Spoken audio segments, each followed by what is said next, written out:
Jerry Jarrett died this week at the age of 80. Not only a headliner in his own territory, but a Hall of Fame booker and promoter.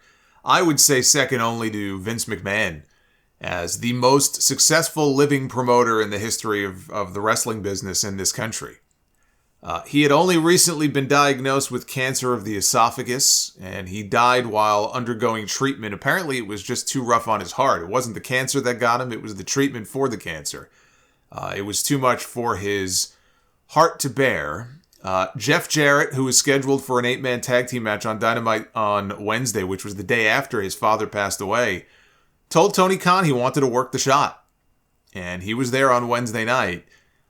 I heard the part of Jeff's podcast with Conrad last week after this news broke, and I had heard that they had only just broken the news that he even had cancer. So I went back and I listened to it. They were watching Jeff's first wrestling promo where he talks about his dad, and he just started getting very emotional. And Conrad asked him, okay, is it okay to let everybody know what's going on? Is it okay to let people know why you're getting so emotional? And Jeff said, honestly, Conrad, I don't know. I don't know if my father would even want this out, but he says, just go for it. And so Conrad said, that Mr. Jarrett has been battling cancer, and nobody knew. Been battling it for a few months. It was only a day or two later that he passed away. So I wouldn't exactly say that it was expected. Jeff and his father, they had a big falling out years after starting TNA. And what had happened is Jeff had no place to work after WCW went out of business. He had burned his bridge with WWE the way that he left. Jarrett wanted the money he felt he was still owed before leaving. This was back in '99. Vince McMahon saw it a little bit differently. He saw it as Jeff Jarrett holding him up for more money, or he wouldn't work his pay-per-view match that night against Chuck, which technically is what happened. He did hold him up for money. Whether it was more money is, you get different versions of the story, whether you ask Jarrett or you ask people in WWE. But anyway, he did not leave on the best of terms. And so when Vince bought WCW, Jarrett was one of the names on TV that he mocked the idea of bringing back. So Jeff and Jerry, they were on a fishing trip one day with Bob Ryder on Ryder's boat. Ryder had been working for WCW before it went under. On that boat, Ryder was able to sell them on the idea of starting their own promotion and doing weekly pay-per-views as opposed to trying to get a television deal, because producing television costs a lot of money. And out of that fishing trip came NWA TNA. Ryder was the first employee. He was the longest tenured employee in that company until he died in 2020. But it was not a financial success. They lost a lot of money in those early years, and it didn't help that their financial backer pulled out with no notice. Dixie Carter worked in public relations, and her firm was actually doing marketing and publicity for TNA at the time. Were it not for her going to her father, who is this big, I think, energy executive. I was going to say oil, but Panda Energy is an energy company. Were it not for her going to her dad and convincing him to buy the company, it would have gone under, and that would have been the end of that. But her family saved it, and it's been through multiple owners since then, but Impact lives on to this day. I've always said it's the cockroach that will not die. There could be nuclear holocaust, and the two things that will be left will be Impact and a Twinkie. That'll be the last thing. Otherwise, you'll see just like on the horizon, it'll be all red, right? The red skies. You'll have the Impact logo on one side. You'll have a Twinkie laying on the ground on the other side. That's all that's going to be left.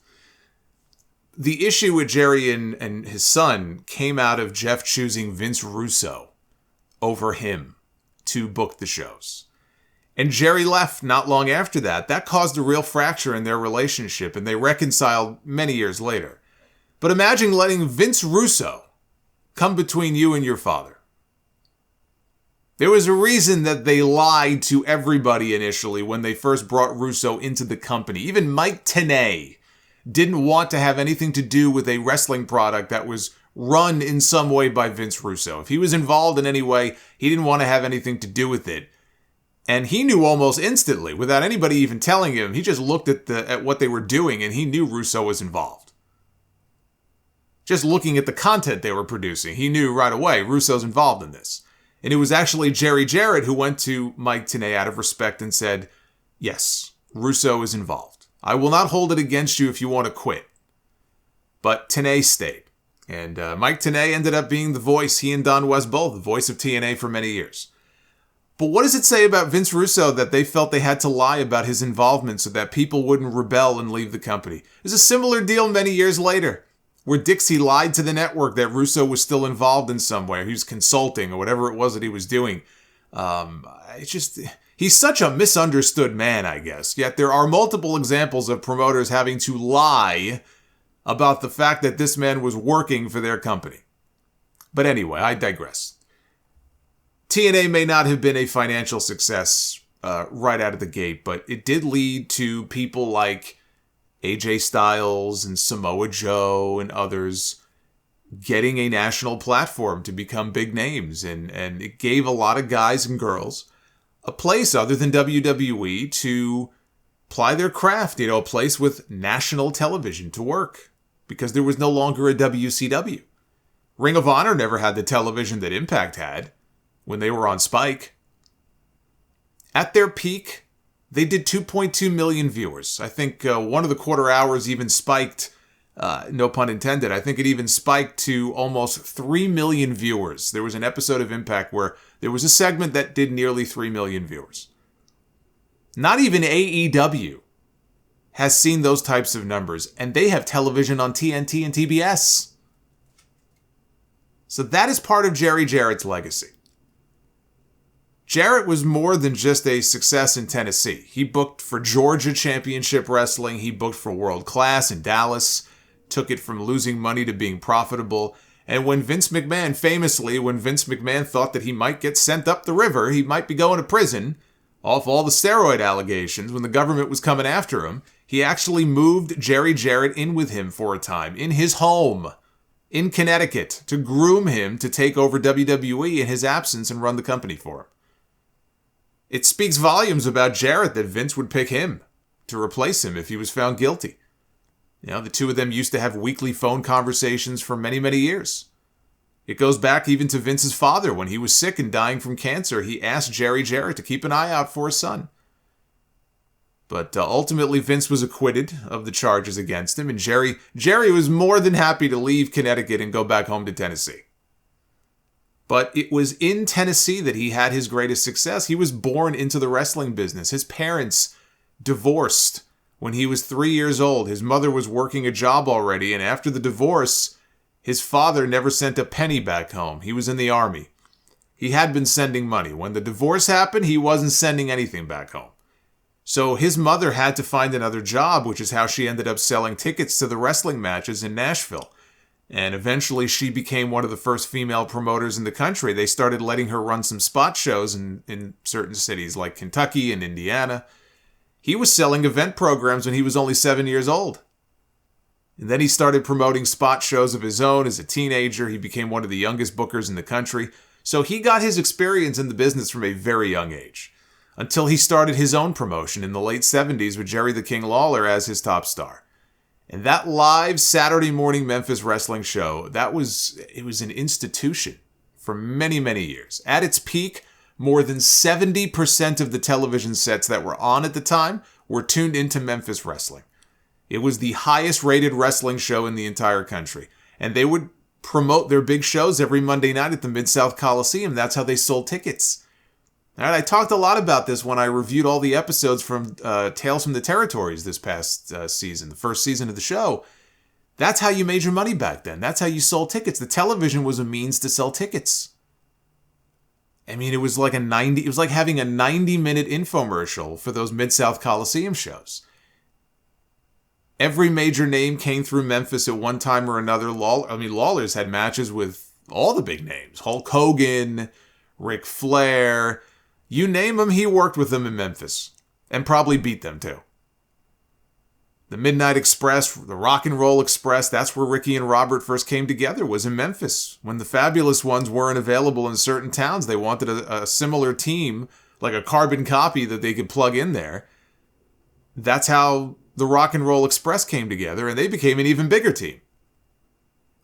Sting and the Ultimate Warrior, they got their start in Memphis working for Jerry Jarrett back when they were the Freedom Fighters. They didn't become the Blade Runners until they got to Mid-South working for Bill Watts, but they cut their teeth in Memphis. The Andy Kaufman stuff. The Andy Kaufman program with Jerry Lawler has been talked about to death.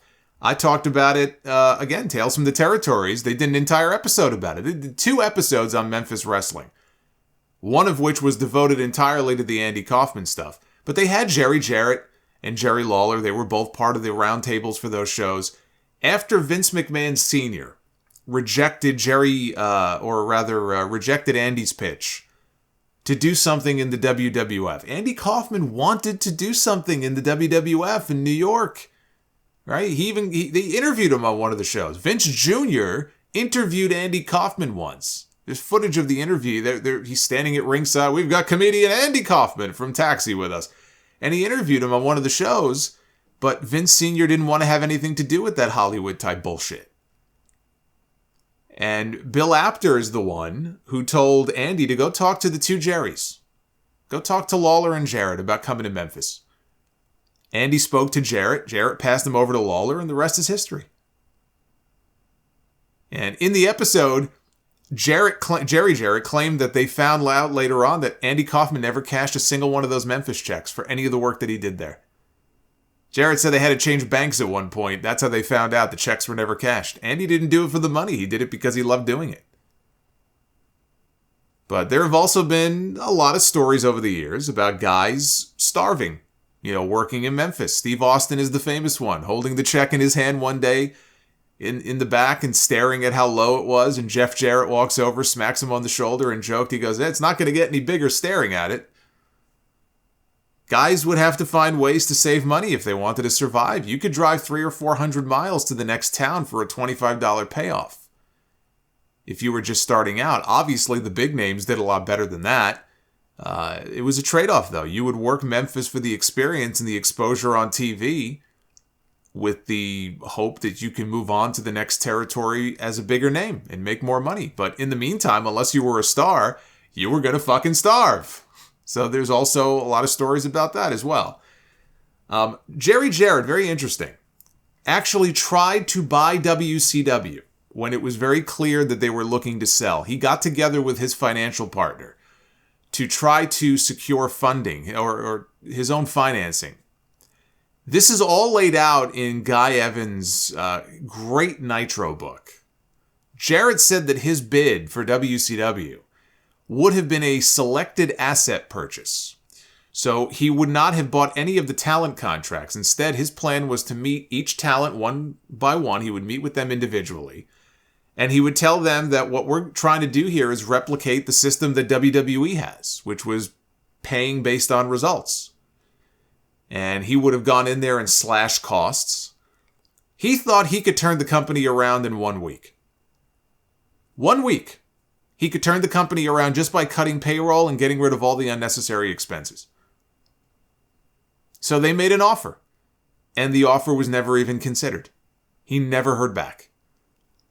Eric Bischoff's deal with Fusion Media, they were his partners that he got together with. Remember, they were going to buy WCW. They went public and said, the deal is done. We're buying WCW. They were all excited. It fell through after Turner canceled the TV slots. And without the television, they felt, Fusion felt that the company was worthless. That's when Vince McMahon got it for $4 million. He got the trademarks for $2.5 million, and all in with the tape library, that brought the total to a little over $4 million. I think it was like $4.2 million or something. That's what he paid for WCW, which is quite the steal for a company that a couple of years earlier projected that on its own, if it was not owned by Time Warner, and if they had generated the kind of money that they were expecting to generate, they claimed that they would be worth about $3 billion. I forget which trade journal ran that story. It was some trade journal out of Atlanta. But I remember the nice chuckle it gave me the first time I read that. That there were people in that company who, again, 99, man, if we weren't owned by Time Warner and if we're going to make the kind of money we're projected to make, we could be a $3 billion company. $3 billion. And they ended up selling for $4 million. If Jarrett got it, he still would have needed those TV slots. Without them, there was no way they would have survived. I don't care how much of a booking genius people thought Jerry Jarrett was. I don't care how many costs he would have cut. Without the TV, the company wasn't going to go anywhere. But I should say this here because I don't know when I'll have the chance to address the WCW sales stuff again, being that I'm talking about it now. Jamie Kellner, you know that name. If you know the whole story of WCW and the death of WCW, you've heard the name Jamie Kellner. Jamie Kellner has been the boogeyman for it for many years, even on this podcast, as the man who made the call to cancel WCW programming on Turner Networks. And he did do that. That ultimately was his decision. Because people thought he hated wrestling and all that. What he told Guy Evans in the Nitro book, because Guy Evans, again, it really is the definitive book on the rise and fall of WCW. He got to interview a lot of people who ordinarily would not give interviews. A lot of Turner executives and a lot of people like that. And in the Nitro book, what he told Guy Evans is that he actually grew up a wrestling fan. It wasn't that he hated wrestling. He grew up watching wrestling and even tried to make a deal once upon a time at another network with Vince McMahon. But the key thing that was reported in the book, which was never mentioned anywhere else, was that there was a condition in Fusion Media's purchase agreement. Again, Fusion, they were the partners that Eric Bischoff got together with. They were going to buy the company for somewhere around $70 million or so. Something that was never reported publicly is that in that purchase agreement to buy WCW that Fusion had with Bischoff, there was a provision in that agreement that effectively forced Jamie Kellner's hand in canceling the time slots. The condition was that Fusion retain the right to program the time slot, or a time slot, on TBS, even if WCW ended up failing and being canceled anyway. Which would have been a great deal for Fusion to keep the time slot, and they could program whatever they wanted in there, even if their WCW gamble didn't pay off. They would effectively be holding the time slot hostage for a certain period of time. They would have a guaranteed time slot on a major cable channel. The idea was, look, we're going to pay all this money to buy WCW. We don't want to take the risk of it being canceled a few months later, and then we're left with nothing to show for it. So at least we would have the time slot.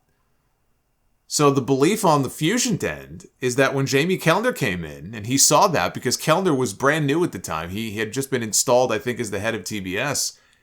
He came in, he saw that, he read that, and he just wasn't willing to agree to something like that. He felt that was a bridge too far. I mean, look, it was still very stupid to cancel the slots when they did, because that probably shut out a lot of other potential buyers. But maybe that didn't matter to them. Maybe the fix was in.